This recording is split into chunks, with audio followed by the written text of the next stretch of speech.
This Kitchen Nightmares UK episode is absolutely brutal and ends in disaster.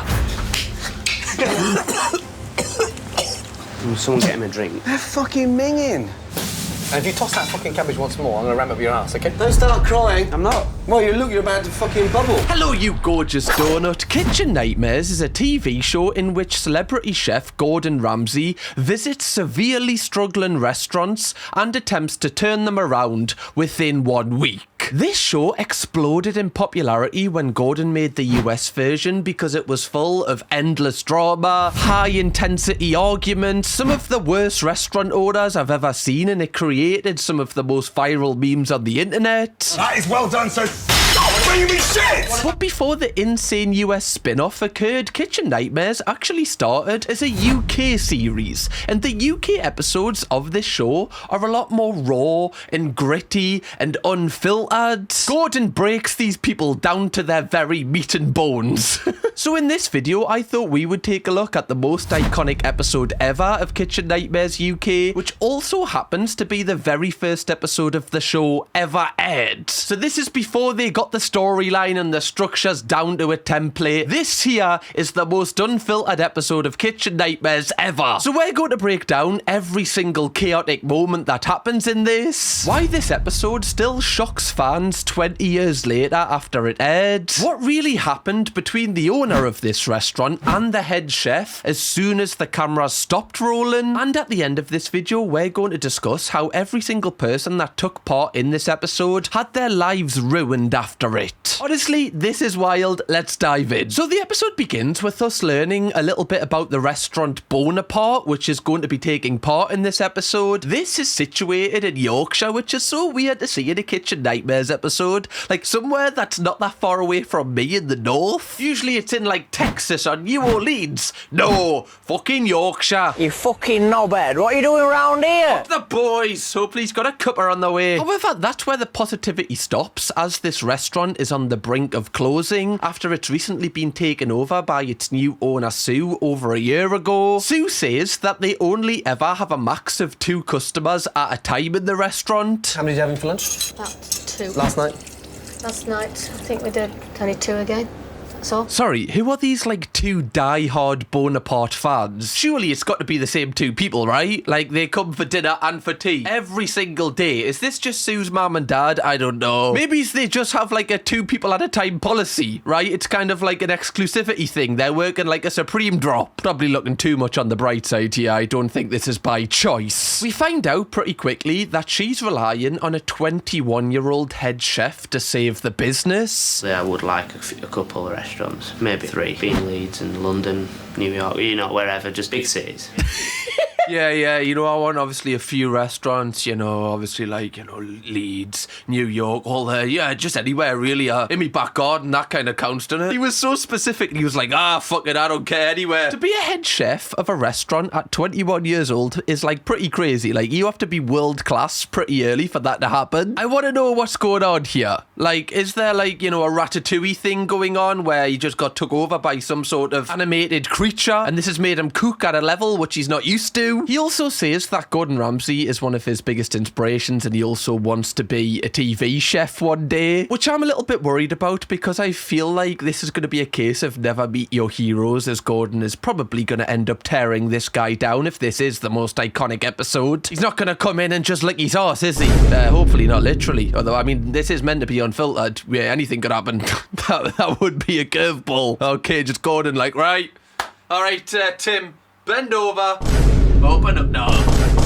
That's horrific. That's, God, honestly. That's your fault, that, not mine. And one thing you pick up straight away about the UK episodes is there's a lot more like awkward pauses. It's almost kind of shot like The Office. And the cameramen are trying to like tell you something without telling you something, like leaving it on their faces for a couple of seconds after they've stopped speaking. I like it. It's a total different vibe switch to the US one. Even the colour correction is a lot more like darker and grittier. It's almost like a British crime drama. Gordon then says to Sue that the head chef Tim must be the best chef ever if he's head chef at 21 years old, or he's a world-class bullshitter. I think we know which way this is going to end up being. Hopefully it's the first one, okay? But it rarely is. So you're the head chef? Yeah. And you're the Well, you obviously got to be the second chef. There's only two of you. Wait, there's only like 2 chefs. I mean, it would be pretty bad if there's only 2 chefs and you're the 3rd chef. Like, you're just behind, like, I don't, just there. Really? This must be disheartening as a chef as well, because I know chefs are under tremendous pressure, but if like nobody's in, it must be so boring. You can tell how empty this restaurant is because Gordon ends up just stripping in the middle of the dining area when he's getting changed into his chef outfit. Chefs can't get excited unless there's customers to cook for. I'll never know how good they are unless there's any customers in the fucking restaurant. You know, Gordon could, like, go outside and just kind of get undressed outside into his chef. Maybe that would bring a couple of people in, right? Surely someone's got to be into that, seeing Gordon Ramsay with his top off. I don't know why I'm trying to sell it. I'm not interested in that. I'm not. Like, I'm being a bit defensive. I'm not. Like, keep your... put a jumper on, Gordon, right? Put it... Well, it's getting cold out there. It's September now, all right? Gordon then asks the chefs, is there any chances of, like, walk-ins? And they say no. So Gordon comes up with a creative idea to get people inside of the restaurant because he can't judge their cooking if there's no one to cook for. I want you to get out on the street, go knock on a few doors and invite some locals to dinner. Get your coats on and fuck off for some customers. It's his language. Put your coat on and fuck off. I kind of like this in a weird way. Like, you know, it's a little bit degraded, I guess, for the chefs because, you know, if they've worked at their craft. But I feel like later on in this video, we're going to find out that they haven't actually worked on the craft as being a chef. But imagine just getting a knock at the door and it's like, oh, you all right? Oh, yeah, Javanti, like... come to me restaurant, I'll cook you something for free. Like, have you had your tea yet? You haven't? Oh, where? Come on. There's pie and mash with your name on it, man. I can see it written all over your face. I'd be a mint salesman. We'd like to invite you for a free meal. Just had one, thank you. You've just had one. How would you react if a chef said this to you in the street? Like, you would go for it, right? I feel like I would, but I'm just greedy. Even if I'd had me tea, I'd be like, yeah, I'll do it. No worries. Where do you want us? Right, I'm sat. But then again, if it's like a place that has a really bad reputation and they're begging you to come in, like, your alarm bells are going to be like kind of going off, going, is this going to like be a life-altering experience? Am I going to be spending the next week in a hospital? It's like a big cake. You've got all the ingredients and you can mix it. You're just going to find the right consistency, make it rise. That was the biggest just line of bullshit I've ever heard in my life. It's like making a cake. You get the ingredients, you get the flour, that is the ingredient, and then you put it together, and then... I don't even know what I'm saying. What am I even saying? How did I bullshit more than her? It's the fact they're getting rejected by everyone. Like, this place must have the worst reputation ever because it's in a little village. So chances are word of mouth is, like, very strong in terms of business here. Everyone knows this place is a shithole. Couldn't pay us to eat there. You couldn't. Now, despite offering free meals to what seems like over 200 people, only 11 people accepted the gesture. And I do understand people turning them down because there's a rumour about, like, a fish and chip shop in my area that apparently like lets rats in the kitchen just to put boiling water on them, and I've always just thought I don't know if I fancy eating there, you know. Like, even if they paid us to eat there, I'd be like, you know what, I'm sound, love, thank you very much for the offer, but I'm alright, don't feel like eating tonight. However, now the chefs have people to cook for, Gordon can actually rate how good Tim is at cooking. Where did the tickets go? Well, I just put them there because we never really get enough to worry about it. Oh. Fuck me, that's nice. That's so funny. In a restaurant kitchen, they don't have a dedicated place to put the tickets because they never get any orders. That's like a bar having no glasses because no one ever orders a drink. It's like, oh, well, I mean, usually we just kind of like let people drink out with hands. Yeah, there's no point investing in glasses. No one orders anything. How the fuck do you organise your kitchen? Leo'll stand here and I'll do this one. Right. And then just, when I'm not doing anything, then I'll just jump on and help him out. You know how to organise? Bro, that's how I help Chloe out when she's cooking. Like, oh yeah, when she calls us or needs us, you know, I'm normally just pottering about, just kind of checking my phone, but when she needs us, I'm in there to like drain the pasta. Oh, you know, just I don't know, make sure, you know, the vibes are there. That's kind of my job when I'm cooking with Chloe. Our kitchen's very small though. Like, there's not enough room for both of us to be in there at one point. Just saying, tell your friends to watch these videos. I might be able to afford a bigger kitchen one day. And straight away, you can tell that Gordon is not impressed with what he's seeing. What was that? I just trashed a load of balls.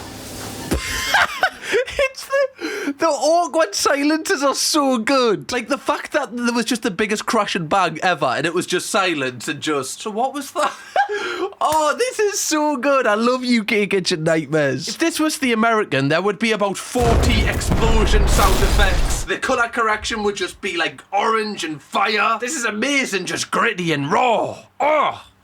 God, it's like coming out the bath with fingers like prunes. It just makes you feel uncomfortable. Are the pigeons ready? Yes. We're about to put them in the bin because the bread's frozen, pigeons are cooked, and the fucking bread's not even out there. No, I'm not a fan of pigeons, but I wouldn't even wish, a pigeon's legacy to be cooked in this kitchen. That's harsh for any pigeon. Even though they can be arseholes, right? I admit that. They don't deserve this. And if you toss that fucking cabbage once more, I'm gonna ram up your ass, okay? Everything you turn around it. Yeah, let's go, come on. She's busy. I'm gonna ram the cabbage up your arse. If there's anything that I wouldn't want rammed up my arse, it would be cabbage. Unless it's iceberg, then it would be a little bit colder. Anyway, no type of cabbage. I'm alright. Even though they've only had one order to fulfill, which was a starter, it's taken them 30 minutes to get it out the kitchen when it should have only have taken 5 to 10 minutes, according to Gordon. And when they have to move on to the main courses, it only gets worse. Smell it then. You honestly can't taste that burnt? Now you point it out. Yeah. Get that shit in the bin. Oh yeah, now Michelin star level chef Gordon has said it. I agree with you, Gordon. I agree. I was just waiting to see if you could tell first. I was just making sure your palate was up to scratch with mine. Yeah. That was a test, Gordon. Right, there you go, full marks. It's just absolute chaos in this kitchen. Like, they don't know how to do anything. So even if this restaurant was full, it would still be failing because the two chefs just aren't really chefs at all. Honestly, I feel like I could go in there and do as good of a job as them two. And I've got no experience as being a chef. Some customers end up waiting over an hour for their first order to be fulfilled, so they end up just leaving. Do you know how bad you need to be for someone to leave the restaurant even though the food is free? So far, I feel like this is going to be impossible for Gordon to turn around unless they get another chef in. Like, I can't see this turning around by the end of the episode. But I guess we'll see. Gordon then goes upstairs to the bar area, which Sue runs on a daily basis, to tell her that both of the chefs that she has employed are pretty much useless. And her reaction's kind of telling because she doesn't really seem that surprised or bothered in a way. It's almost like this place has sucked the life out of her and now she's on the brink of bankruptcy. She kind of has no emotion for anything. And I know I've mentioned this previously, but I like that they don't overly edit this section. Like, they just show the rawness of Sue just being totally, like, dejected of any emotion. And for me, it hits a lot harder because it makes it seem a lot more relatable and real rather than like a performance like the US version is. Like, instantly, you're attached to the people that are in this episode because it's so real and authentic. Gordon then tells Sue that he's going to give himself 1 week to turn this place around and save her from bankruptcy. The next day, he gets to work and trying to achieve this, but he doesn't have much hope straight away. And worst of all, the head chef and his mate just aren't up to scratch. I love how he calls him the head chef and his mate. Him gets called the head chef, still like a pretty prestigious title, but the other guy's just his mate. Just this guy he brings along to talk to. Gordon then challenges Tim to cook his own signature dish, which he says is scallops, and this ends in disaster. Certainly looks okay. What do you think? It's got to be sick. Yeah, cheers, mate. Appreciate that. Couldn't see that with my own eyes, so I'm glad you pointed that one out. It's funny because obviously these two chefs have nothing to go by from what this TV show's going to be like from previous episodes because they're the very first one. So this would be like extra hard hitting for them because they don't know how harsh Gordon's going to be. Will someone get him a drink? If you knew they were off, I why didn't. didn't you say? They're fucking minging. You don't taste that? I do now, yeah. Oh yeah, I do now. Like, I've realised that they're actually pretty, off and raw. Yeah, now you mention it, that just never ran through my mind at the start. But now it's starting to trigger things now. Like honestly, like I started destroying my toilet when I go home. Now this makes sense. How can a chef not tell if a scallop is rancid? I also love that Gordon used the classic British insult of minging. That is, I'm all here for some culture. It's got to be pretty humbling as a chef, though, if someone of Gordon Ramsay's stature has eaten your signature dish and is currently vomiting it up in the backyard. That's like a huge YouTuber watching one of my videos and just turning it off after like 2 seconds. And I wouldn't blame them. No. I like my videos. Hopefully you do too. Anyway, let's move on. Oh, he's actually been sick. He's not taking the piss. I know what it means. I feel sick myself now. Oh, don't you start. That's your signature dish. Oh, I know what he means now. I'm starting to feel a bit iffy. Oh, shut up, Tim. You know what? He actually seems like really sound. He seems like a nice person. I just think he doesn't know anything about cooking. I think he's kind of blagged his way into getting this job because he knew it would be easy because no customers come in. And now he's actually being challenged. Like, he's getting found out. Well, I didn't realise they were fucking off. So, I suppose it's my fault, really. Yeah, I don't know who else's fault it would be, Tim. You know, you were the one that cooked it. You could blame the scallop. You know, he didn't say anything. Hung you out to dry, the scallop did. Wasn't working with you at all there. A martyr for the cause, you could say that scallop was. I could kill someone. That's the bottom line. Genuinely, he's right though. Like, you know, like salmonella or anything you could get from that. The show then shows this shot of Gordon just kind of shaking his head from inside the restaurant, and it's so funny. And last but not least, they've tried their best to kill me with a rotten scallop. It looks like he's being held hostage there. Gordon then confronts Tim about the attempted murder he just tried to perform. You shouldn't be in a fucking kitchen if you don't know what's right and what's wrong in that sense. I mean, this is basic fucking cooking, you know that? He does look a little bit like a rabbit in headlights, and I mean, he is only 21. Like, he should be, you know, in his learning phase right now. Like, when you're a head chef, you're basically the master, right? Like, you're meant to have all the apprentices around you. After this, Gordon then inspects Tim's kitchen, and what he finds is truly disgusting. But before we discover what that is, if Bonaparte really wanted to get 5-star reviews, they should have stocked one of these. Do you ever get bored of drinking plain old water without any flavour? Well, what if I told you I could change that without adding any sweeteners or any sugar? I mean, you would probably call me crazy. Well, say hello to Air Up. Air Up is a sick, reusable water bottle that flavours water just through scent. If Bonaparte had stocked these, they definitely would have got over 2 repeat customers per night. And also made Gordon save himself a trip. I'll be real, every single time I've seen Air Up being advertised, I wasn't sure if it would actually work, but like now trying it genuinely does, and it's mint. Honestly, this has just been me for the past few days. This is like unreal. I'm just sitting here just like... unreal that, like. I think my favourite flavour is the lemon and lime soda. That's from the Cheers Chilled Variety Pack. I love the flavour of lemon and lime, so it's just kind of perfect for me. But there's so many other flavours to choose from. I couldn't actually believe how many flavours there actually is. Also, Air Up has just released its brand new bottle, which I have, you know, perfectly muddled by myself, called the Click Bottle. Now, this can be opened with one simple fast click, making it perfect for if you're at the gym, or, I don't know, you're possibly running away from the police and you just quickly need to hydrate yourself so you don't get cramp. It's pretty perfect for every scenario, really. The bottle also comes in a range of colours too, to suit every single need. But seriously, I'm actually surprised at how good Air Up is. It's a really good product and I've used it every single day, so I'm buzzing I finally got one. If you also want to get one, click the first link in my description or the pinned comment. That will take you straight to Air Up, and there's also a special offer on there, so don't say that I don't ever treat you, okay? Get yourself one today, you won't regret it. Honestly, the things I do for you. Okay, let's find out what is hiding in this kitchen. When are they from?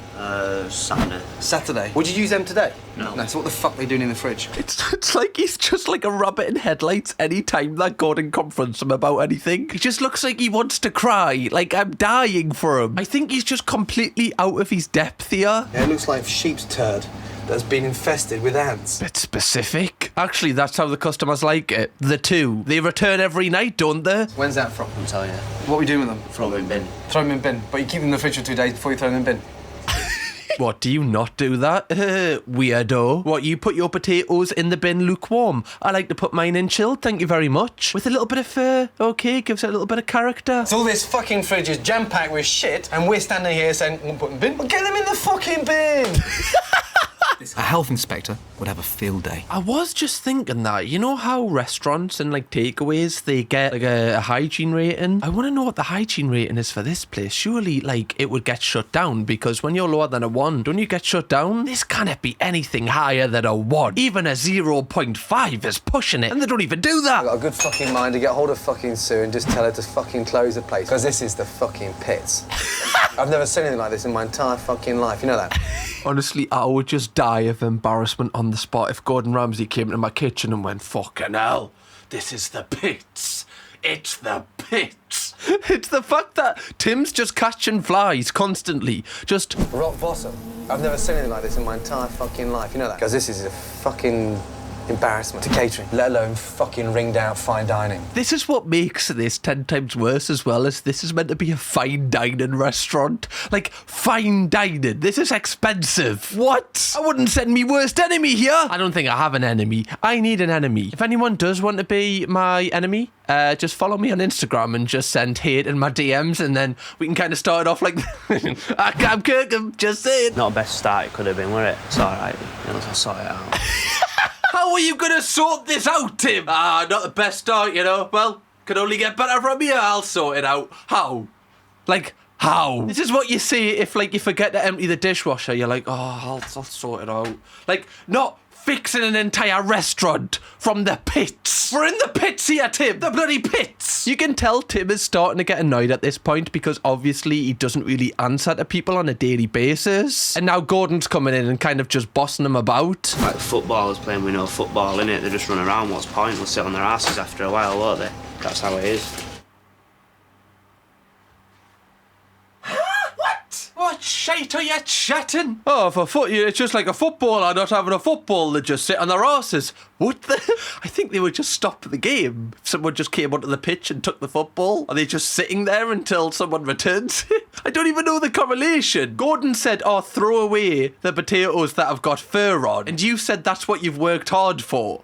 Like, I don't understand what you're trying to say here. You fed him your signature dish and it almost killed him. Surely you should be punished for that. It does beg the question though, like, firstly, why would Sue open up a restaurant if she has no idea on how to run it? And also, like, what do you think about Tim? Do you think that it's bad that he's kind of blagged his way into this position? Or do you think the responsibility lies more with Sue to do more like background checks and, you know a little bit more about what makes a head chef? Because it kind of works both ways, because obviously Sue is the one with the main responsibility, but Tim also is like destroying her business and lying to her, saying that he's got the responsibility to be a head chef and the characteristics to do it, when in reality he really doesn't. Brother doesn't have the minerals for it. At this point, Gordon is sick of Sue and Tim never speaking, so he attempts to get them to actually exchange in communication for the first time. We need to keep the place clean and everything tidy, otherwise I can be sued, in which case I'm out of business. And if there's one thing, if you're called Sue, that you don't want to be, is sued, right? Nobody wants to be friends with a Sue that got sued, right? Everyone's just going to call you sued at that point. Look at that, though. Like, imagine knowing that you've ate at this restaurant and this is like the oven. Like, this is how clean it is. Like, I say clean. Christ, this would give some of those TikTok families that we've covered on the Reacts channel a run for their money. She wasn't going to say I told you so, but that's what she was doing. Fair enough, she had the little dig, so what, fuck her, you know what I mean? Tim's almost acting a bit like a spoiled child. Like, well, how can you say, fuck Sue, yet she's the one employing you and paying your bill? She's not even paying herself. Like, she doesn't have enough money to do that, but you're still getting paid, even though you're the head chef and, arguably as responsible for the success of the restaurant part of this business. It's a common interest that this restaurant succeeds for the both of you. Now, like we've discussed, Sue and Tim market the Bonaparte as a fine dining experience, but we find out from an ex-customer that this really isn't the case, and they try to be loads of things but don't end up being anything. She was trying really to do too many things, to be all things to all people. I love that they label her ex-customer. Like, that's so funny. She just wants everyone to know, I don't come to this place anymore, okay? Also, the impression that you got when you came in was she'd be shuffling around in her leggings and her slippers. Sorry, that is absolutely wild. Imagine going into this place thinking you're getting, like a fine dining experience, getting, loads of little plates of really posh things, and there's someone next to you who thinks it's an internet cafe and is bashing Happy Wheels, and the owner's walking around in a dressing gown and slippers. Like, that's just confusing. Where am I here? I feel like I'm in that one British pub that went viral, where it's got, loads of different people in one pub. Now, what is interesting is we get told that a fine dining restaurant is just opened across the road from the Bonaparte, and that has been fully booked for the last few weeks. So it shows that the clientele is there in this village. People actually do want that experience, so they can't use this as an excuse that it's too, highbrow for the area. area. The customers are there, they're just not attracting them. And also, at the end of this video, we have a very interesting update with that restaurant and this one,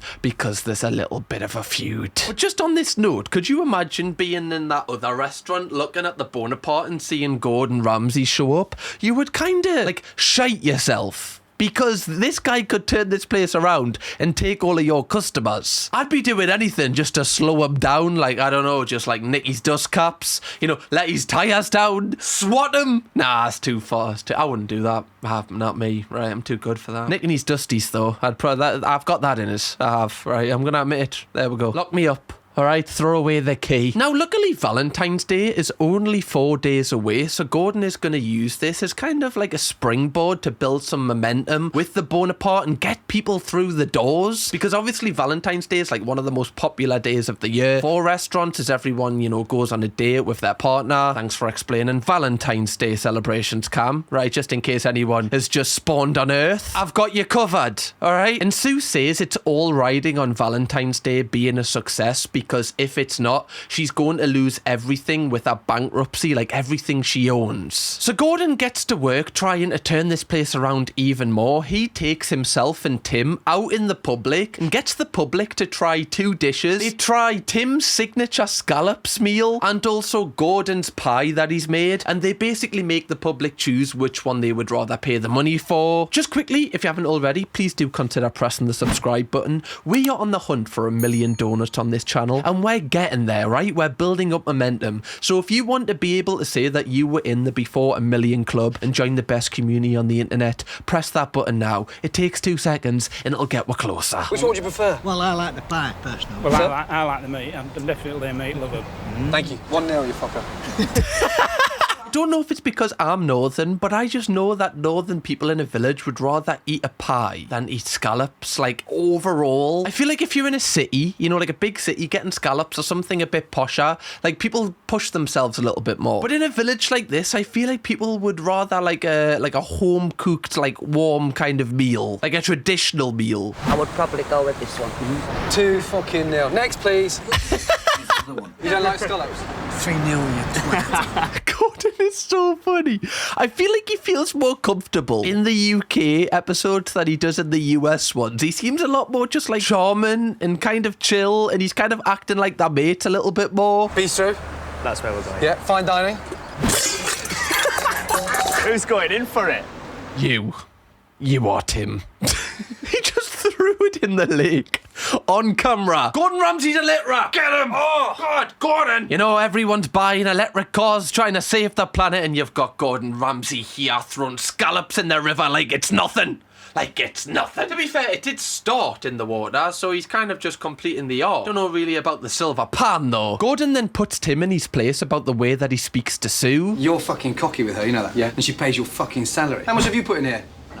Yeah, not a fucking penny. So now it's time to give back. I do agree with that. I feel like he's kind of used Sue. Like, he's definitely kind of, you know, bullshitted her into this position. Like, she's done him a favour and he's just kind of taken the piss out of her. You're going to see further into this episode how Tim and Sue's relationship just goes beyond being saved at one point. Gordon then gives both the chefs the task of making an omelette, just to prove they can do the basics of cooking, because apparently the first lesson you get in culinary class is making an omelette. When was the last time you cooked omelette?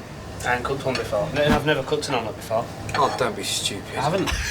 Asking a chef to cook an omelette is like asking a footballer to, you know, walk without legs. Do you know what I mean? Something to ponder over. Slightly overcooked. Slightly. It tastes like fucking rubber. That was shit, by any standard. You're a head chef. You're taking the piss, you know that. This is so fun. You're taking the piss, you! Eh? Call yourself a head chef, do you? Wouldn't even clean me arse with that. Wouldn't even clean me arse. It would probably do a good job because it's like a rubber. The silence! Tim constantly looks like he's trying to work out the square root of 1019. He's just like... He always just looks like out of it. Gordon then says Tim has to be smarter in the way that he buys the ingredients because now he's overpaying for a lot of stuff. So he takes them down to the local market and gets them to kind of haggle with the local dealers for like different types of meat and vegetables. He says to Tim that he needs to get ingredients for 4 people and it has to cost under 20 quid. And Tim actually does quite a good job with this and he manages to get all the ingredients for £12. Gordon does help him a lot because he is again like a rabbit in headlights when he's trying to like bargain with people. But I feel like he does better here than what he does in the kitchen. Just a side note as well, it's so funny to see like some of the butchers' faces when they see Gordon Ramsay has like came to their store. They're like, what the fuck? You would though, genuinely. You'd be like, why are you here? Also, who are you with? Which restaurant should I never go to? After this, they then return back to the restaurant and Gordon gives both the chefs a crash course on how to cook. Fucking limp dick in the kitchen, you know that? Go get some fucking energy. Fucking 21 for God's sake, you should be getting fucking 12 hard-ons a day. Just, what's that got to do with anything, right? What's my erectile dysfunction got to do with the way that I whisk this egg, Gordon? That's what I want to know. There's no correlation here. Right? It doesn't help if I've got a hard on when I'm whisking. If anything, it's counterproductive. I can't get as close to the counter, without, bashing. It's going to be like that guy in The Simpsons, and he walks to the barrier and he's like, I can't. I simply can't. Are you sure you want to be a chef? Yes. You are, yeah? In. Right into the centre. This is our one... Are you sure that you've got a hard on right now? Are you sure? I can't see. It's getting a little bit unfiltered, this, Gordon. I know people did say it was, but Christ. Gently. Make love to it, don't fuck it. It's so awkward. What? The way that he came in and just said that so raw. Make love to it, don't fuck it. There's a lot of sexual references here, Gordon. Is everything okay at home? Right? Are you alright? Seems to be a lot of built up anger. Do you need to just go sort yourself out? What's happening? At this point, Tim thinks he's cooking for 4 customers that are in the restaurant, but little does he know he's actually cooking for his family who are at home right now. So if he does poison them like he did to Gordon, that'll teach him, right? It's a little bit dark. Hopefully that doesn't happen. Cuit de jus, sauce for the chicken Kiev? I don't think so. Good, because... The centre is the sauce. The thing is, I can tell Gordon really likes Tim. Like, I think he really bonds with him, but he just knows that he's useless as a chef at this point, okay? Tim now might be amazing, but at the point of filming, Tim's pretty bad. I think we could all agree that. I think even Tim would agree that. Tim and Gordon then turn up at Tim's family home to do the final prep for the service tonight. Surprise! I hate to use Tim's folks as guinea pigs, but with the 3-course meal already prepared, all Tim needs to do is reheat the soup and cook the Kievs. Did anyone hear about any, mass deaths due to chicken Kievs about 20 years ago? If not, we're okay. Okay. He was always in the kitchen as a boy, wanting to help bake. But then he decided whilst he was at school that that's what he wanted to do. And he got himself a job in a kitchen. The thing is, they probably think Gordon Ramsay is scouted Tim and he's taken him under his wing because obviously Kitchen Nightmares just wasn't a thing at this point. So they probably think Tim's doing really well getting Gordon's help. I feel so bad for them. Gordon then gathers the entire family around the dining table and this just turns into a disaster. Burned my pants, have you? I might have done half. Bro, have you seen how black that was? What the fuck? Tim's dad knows, doesn't he? Tim's dad's like, oh, okay. Gordon's doing some charity work, is he? I couldn't tell what was the food and what was the pan there. He's managed to fuck me with his grand's house. Sorry, Gordon, are you okay? What was that? That didn't look very, healthy, whatever he was doing there, hitting himself and humming. Genuinely, this is so raw. That would never be in, a US episode with Gordon, getting, really angry with himself. Torched on the outside and pink in the middle. Tim's family wouldn't dream of criticising him, but the paying customers on Valentine's night won't be as forgiving. So why did he take Tim to his family home? Was it to kind of, make him raise his game a little bit? Or was it because he didn't want to put anyone that wasn't tied to Tim in any sort of danger? I don't know. Maybe the truth lies somewhere in the middle of those two. But you can tell at this point, Gordon is pretty stressed out, especially with this being his first episode of his new show. And he's trying to show that he's got the power to turn these places around. We've got 44 booked for Saturday night. And you fucked it for 4. What chance have we got for 44? I'm now starting to shit myself. And I think that might be the scallops and not the nerves. I think the nerves will come, you know, that might be delayed, right? Might be like Klarna, it might come out in installments. I mean, Gordon, don't shit yourself in his grandma's house. She's done nothing, especially on our stairs. Christ. The next morning, Gordon then confronts Tim about what happened last night. Do you think you should be a head chef? Not really. Thank fuck for that. Don't start crying. I'm not. Well, you're about to fucking bubble. No, mate, no. No, not me. Well, why's your lip quivering? Oh, no. Well, yeah. He does look like he's about to cry. I would too. Honestly, I think I would too. If, like, being a celebrity chef was my dream, and then that celebrity chef who was in the position that I want to be in is just basically telling me that he's the worst thing that he's ever seen, yeah, I think the tears would come. I feel like it's warranted. Now, for the first time ever, Bonaparte is actually booked out fully for Valentine's Day, which is, like, unbelievable. Like, they've never ever been fully booked for any night ever. But Gordon isn't confident that this night is going to be a success, so he's trying to motivate Tim to perform out of his skin. This guy disintegrates every time you tell him something. He just disappears into oblivion and loses all sense of concentration. I kind of want to know where Tim goes. Like, he goes somewhere mentally. I don't know if it's like his happy place. It's like him on, I don't know, like Ready Steady Cook or Sunday Brunch, just hosting, having a good time. He goes somewhere, Tim does. He's like Happy Gilmore, you know, in the movies where Happy Gilmore goes to like places that he just really likes, so he performs better. Tim's very much the same. Why don't you swap the roles around tomorrow? Why don't you become the sous chef and Lee becomes the head chef for tomorrow night? Whatever you want to do, guys. It's your fucking kitchen! I think Gordon's just trying to get like a little bit of fire, like a little bit of just something, like some substance from Tim, something that shows to Gordon that he actually wants to make this a success.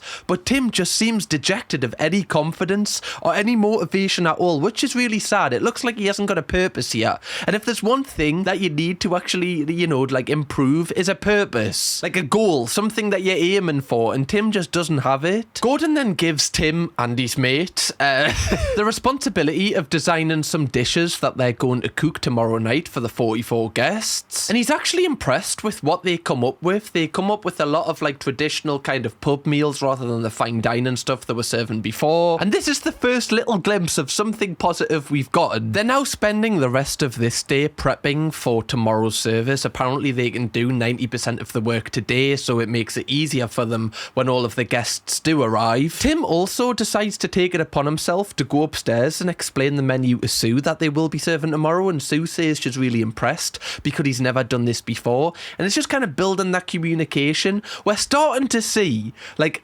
bricks getting laid here, forming a little bit of a partnership, like actually trying to make this place a success. Will it work though by the end of this episode? I don't know if I'm convinced. Now apparently these two chefs never try their food when they're making it, so obviously they can't tell like how bad it is. So Gordon sets up this exercise where he kind of tries to test their palates, and they fail drastically. You know what a medium steak tastes like, yes? Does that taste like a sirloin, T-bone steak, or... Tell you what, the new Bird Box movie looks absolutely crap. Sandra Bullock's let herself down with this one. Tell me whether it's medium or is that well done? Medium. And? Well done. Well done. None of you got that right. Pork and fucking lamb. Fucking... These two are actual numpties. It's like Dumb and Dumber, Tweedledum and Tweedledee. It's just two mates pissing about, and it's really sad for Sue, but these two are just taking advantage of her. I don't think they're going to improve, and if they improve, it's not going to be to the level that it needs to be. They might improve a little bit, but not enough to run the kitchen themselves. One thing I will give credit to Tim for is he has constantly been kind of criticised during this by Gordon, but he's never given up. Like, he still shows up. He doesn't really backchat Gordon at all. He kind of just listens, even though he doesn't say anything at all back to him, which is an issue, but he is constantly there and he is showing up. So I guess that shows that he's got some resilience. The palate's so non-active. Could have been worse. Could have been chicken. Why do I like Tim? Like, I think I would be mates with him. Mates? I think I'd be mates with him. Fuck's sake. I think I'd get on with them. I just wouldn't want them to cook us anything at all, ever. All right, how do we know they're ready now? You can lift them upside down. Come on, I'd love to just get it on. Put it on. Honestly, I feel like Gordon is treating him like he's his son or something. Like, this is the relationship and the bond they seem to have. I think Gordon really does like him. Gordon even goes and plays football with them afterwards. However, it is now the make or break day, Judgment Day, Valentine's Day. Like I said, 44 people are turning up, and these are paying customers, by the way. The most paying customers that Tim has ever had to serve for at one time is 2. Now 44 here. And obviously in a small Yorkshire village like this, word of mouth is so important. Like, if you find a nice place, you're going to tell like 4 people about that, and that's just how you kind of grow a business in a little sector like this. So everything is riding on this. If everyone has a bad review for this place, it's going to be shut down and Sue is going to be bankrupt. And this is severely going to impact the update at the end of this video. Everything is riding on this night. Can't stress that enough. I have got a fear that he will not be able to cope with the numbers, especially when he's saying that 11's busy. I don't think so. It's almost like Sue has kind of basically admitted defeat already. She's like, yeah, this is going to be an absolute nightmare. This is just going to be the final just nail in the coffin. The orders start flying in, and the first dish that Tim has to cook, yep, you guessed it, is burning. Young man, what are you doing? Lee, can you send the 2 soup, please? Wait. Look at the croutons. Charcoal again. Sorry, stop smiling. Look. That's burnt. That's burnt. That's burnt. The bloke just burns everything. Everything this man touches burns. Like, just take it out. Surely you can cook one thing without it burning. Oh, God. I think this guy needs to work at a crematorium. I feel like that's where his skill set is kind of, centred around. The bloke would be doing record numbers in a crematorium. Oh, God, it's the first fucking order. Get yourself organised, yeah, and control yourself. Now fucking come back to me a little bit. Come back to me a bit, yes? I thought you was going to go and kiss him there. Come back to me. All right. So we're doing off-camera stuff on camera now. Very frisky. Let's give him the benefit of the doubt, okay? This is the first order. We've got the nerves out of the way. It can't get any worse from here, can it? It actually doesn't. As the service goes on, Tim seems to get better and better at dealing with all of the orders. And Tim and Scott, who they've finally named in this episode, are actually working together really well. He's no longer just Tim's mate. That's it. Now you're talking to the whole brigade now. Now you're talking to the team, which is fantastic. Keep it going, yes?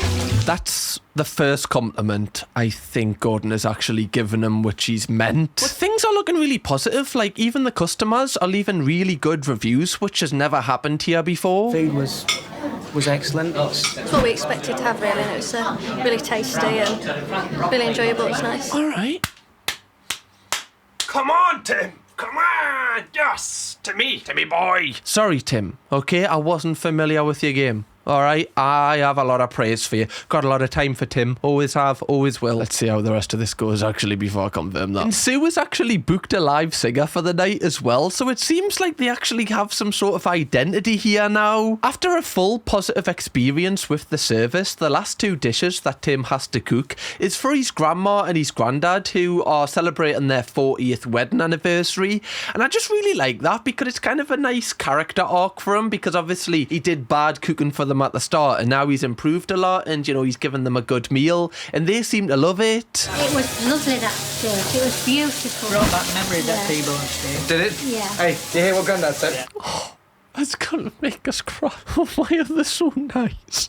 It just reminds us of the relationship I've got with my grandma and granddad. They're just so supportive.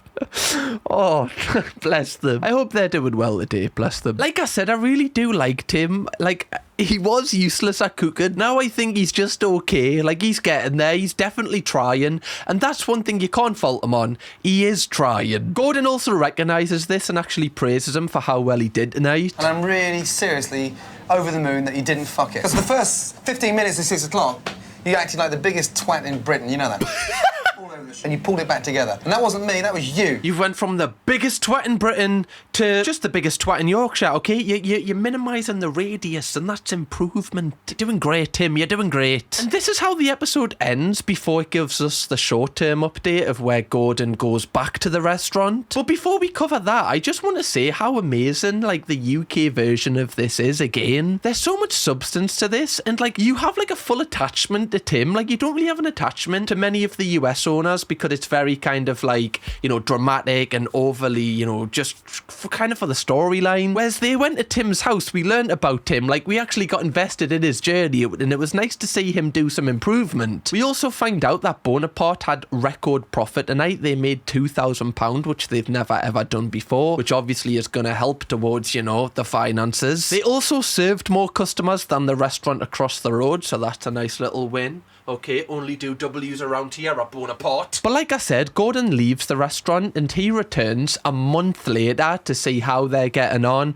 and to see if there's been lasting improvement. Has Tim and Sue turned this place around? What do you think? I don't know. I want to say yes, but I don't know. But since I left, Sue's given Tim 2 written warnings over his attitude. Now I'm back, unannounced, to find out what is going on. It must be like the Grim Reaper turning up with his stick, you know, Gordon Ramsay just turning up unannounced. You're like, oh, well, I guess this is my time, is it? What's going on? Chilling. It's Friday night. It's 7:30. How many's booked? 4. 4. And you got the music blaring away. 4? I mean, it's double of what it was the last time. It doesn't matter if it was only 2 the last time. That's improvement. My God almighty. What is that shit in there? There's mould and fur. Oh, this is so sad. He's even worse than what he was before. With Tim, I definitely feel like he's one of those people that needs somebody constantly like firing a rocket up his arse to like get on with things. He doesn't seem like he's that self-motivated, which obviously you have to be if you're the head chef. This is so sad because he'd made so many strides with Gordon. A whole week drumming into their thick skull. Oh! Holy fuck. This is a living fucking nightmare. Oh, this has actually ended in disaster. This has ended in pure disaster. There you go. Should not be in. You didn't see this, Sue? No, I didn't actually. In fairness to Tim, he was doing okay. Oh yeah, he's doing great, love. He's doing amazing swimming. You could say the bloke's amazing. Margot P.A. White's out of a job. Fucking hell. Tim has 2 obsessions, burning everything and storing things until they're furry. The guy's amazing at both of those things. At this point, Sue then decides that enough is finally enough. I think I better just close and put due to refurbishment. And you should ban out gracefully, you know that? Again, like she just took that decision so quickly. It's almost like she's been ready to close this place as soon as she opened it, which is pretty sad. And honestly, Tim doesn't really have an excuse at this point because he's seen the standards that he needs to maintain and he's decided to just slip into his old ways, just being lazy. And he really just doesn't have an excuse now. And I think, as you can tell on his face, he kind of knows that. I don't think I've gone home to bed or whatever feeling in a better state of mind, and tonight I don't think I could go to bed in a worse one. But how? That's what I want to understand. Like, how has he let it get back to this point? Like, do you think that Gordon should have stuck with him a bit longer so that he kind of got into the habit of doing stuff? They say like you need to do something for 30 days for it to become a habit. Do you think he should have stayed with him longer? Like, is it Tim's responsibility to maintain them standards when Gordon leaves? Let me know what you think. But you can really tell that both Tim and Scott are gutted that they no longer have jobs here. But before you rang me up, all aggressive, I were getting on with you fine, I were respecting you. No, don't tell it on me. So it's interesting because when Gordon leaves, he decides to take no responsibility and he's blaming Sue for the downfall of the kitchen. He's basically saying if Sue let him do what he wants, it would all be okay, but I feel like Sue has done that. He's had the full responsibility and he's ruined it. Like, he's had a chance and he didn't take it. Not many people get the opportunity to learn from, like, Gordon Ramsay. He's had such a unique opportunity, especially being the first episode of this show. Like, Gordon's probably going to go above and beyond just to make the episode even better. And he's wasted it, which is a shame because he seems like such a nice person. And I feel like even to this day, he possibly regrets what happened here. I hope he's doing okay to this day, genuinely. I mean, we are going to find out in the update because I have researched it. But just before we get onto that, I want to say that I'm actually glad that they haven't ended this on a positive note. A lot of the times with US Kitchen Nightmares, they kind of tried to make it seem like it was a success, Gordon being at all of these restaurants, whereas this is a lot more authentic. It's like, look, Gordon came, he tried to help, it worked for a little bit, but overall it just wasn't enough. And I feel like that's really good. Like, it's so authentic and it doesn't feel dramatized whatsoever. I've like really enjoyed doing this. I feel like we need to do more UK Kitchen Nightmares episodes. Drop a like on this video. If we get 6,000 likes, I'll do another one, okay? Now, as the credits of the episode roll, we get a little bit more information about what happened after the cameras stopped rolling, and it's so interesting. A day later, the the restaurant reopened. So Sue basically went back on her word, unsure why. I don't know if it was a financial thing, or maybe it's in the heat of the moment or on camera. She kind of wanted to seem like she was a good boss. I don't know. But arguably more interesting, Tim is now working as a junior chef for the competition down the road. Oh, bastard! If you can't beat them, join them. Right, Tim? Not only did he just get another job at another restaurant, he went for the direct competition. He's going to reveal all the secrets about the Bonaparte. He's going to tell them about the fairy shit. How could you do this to the Bonaparte? My favourite restaurant that I'll never go to. Tim, where's the loyalty in the catering trade? Every man and woman for themselves out there. It is interesting that he got a job there. Obviously, this was before this episode aired, so we're going to get into what happened after this episode aired. So first off, we'll do an update on what happened to the restaurant before we get into the individual updates. So this episode aired in April 2004, and by 2005, the Bonaparte had actually been shut down. Allegedly, it was put up for sale for around £450,000. And since then, various people have tried to reopen it as a bar or a restaurant, and all of them have kind of failed. I'm unsure why. I don't know if it's the area, I don't know if it's the competition being a lot stronger, but no one seemed to get a successful business in this spot so far. I don't have the information of what business is there right now, but hopefully it is thriving. Regarding Sue, her update personally is quite sad. Sue said in an interview that she felt deeply aggravated following the episode's broadcast, alleging the show misrepresented the restaurant, and her personally, she even considered legal action, but ultimately the production team won a libel suit against a newspaper not involving her directly, gaining $75,000 in damages. So, you know, that would have helped her out a little bit. In the months after, she was prescribed antidepressants, dealt with plummeting bookings, and was inundated with hate mail and prank calls. Now, again, this is, you know, alleged, but if that is true, that is so sad, because I hate that people take it too far. Like, why would you send this person like death threats, prank calls, hate mail? Like, there's no need to take it that far, especially when she's already down on the floor. You're just kicking someone when they're already down. And this is before social media was even a thing, so people had a lot more steps to like pull out of that sort of thing. The business collapse led to her also being homeless, allegedly, heavily indebted, around £400,000, and she also declared bankruptcy, so obviously that's just horrific. Like, you know, I can't even imagine what that was like to go through. Even if it was her responsibility, the failing of the restaurant, that's not nice for anyone to go through, and you don't want to see that. Sue also faced legal trouble. Allegedly, there was something to do with drink driving where she faced legal trouble. I don't want to get into that because I don't know the ins and outs of it. That's just what was reported by a newspaper. But apparently, a more recent update is a lot more positive, as she is possibly considering writing a book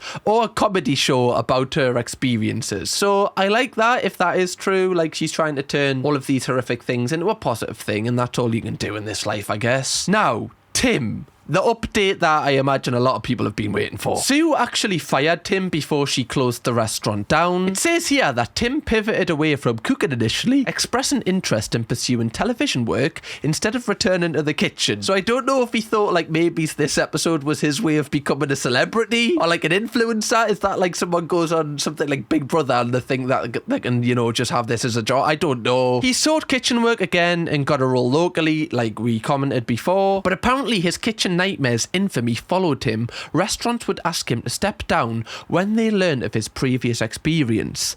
And this is so sad because obviously like digital footprint is a real thing. This episode will always follow him around, like no matter what happens. Even if he became an amazing chef, a lot of people have seen him as this sort of chef, and it's hard to like, you know, beat people's first impressions. Like first impressions are so key. Also apparently he had some legal issues. Again, I don't like getting into this because, you know, obviously quite a few people watch these and I don't want to, you know, talk about this when I don't have all the facts in front of us. Apparently he briefly made it to the final selection for Big Brother Series 5, but was removed once producers discovered his kitchen nightmares connection, because obviously they don't kind of want someone that's already been on TV, they like it authentic. So again, it seems like Tim just kind of wants to get into this, I guess, media of being a celebrity. I don't really know why. Maybe this is just what he kind of wants. Maybe this is kind of what he needs to be. be. Maybe he needs to start a YouTube channel, a cooking channel. Okay, I would be invested in his journey. I'll be dropping a like on every video, commenting first. Count me in, Tim. But yeah, hopefully you enjoyed this video, and I hope everyone that, you know, was in this is actually doing really well today. I always hope the best for the people, because I can't imagine what it's like to go through something like this. And once again, thank you to Air Up for sponsoring this video. If you do want to get your own bottle and get the really nice flavours, click the first link in the description or the pinned comment. And yeah, we've got a full series of breaking down Kitchen Nightmares episodes from Gordon Ramsay, so if you want to go and binge watch them,